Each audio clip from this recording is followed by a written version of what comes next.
begin with, let's go across to Shrimi Chaudhary of NDTV Profit, who essentially will be breaking down the framework of the GST Council for us. So, hi Shrimi.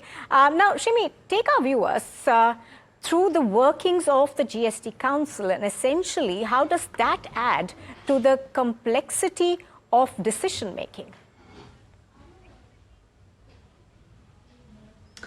Yeah, so Nupur, hi. Thank you for having me on your show. So this entire outrage on social media, which criticizing the recent move of the GST Council, which was concluded on Saturday, is somewhere putting a spotlight on not just on the the taxation part of it, and but also on the functioning of the GST Council. So decision, as we all know, that the on the different rates of popcorn, ready to eat popcorn rather, clarified by the GST Council between the range of 5% and 18%, depending on how it will be sold.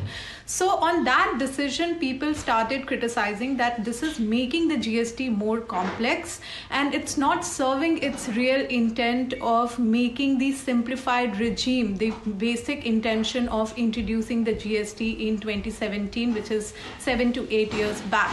Now, if you, just to understand, how this GST Council functions. So it's a constitutional body, and its job is to make recommendation as far as goods and services tax are concerned.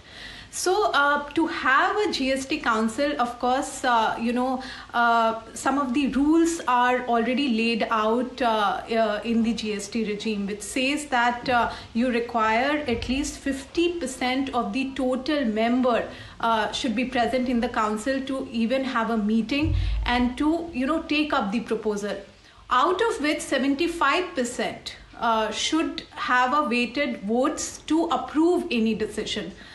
In the 75% of the voting weightage, 2/3 should come from the state members, and 1/3 should come from the center.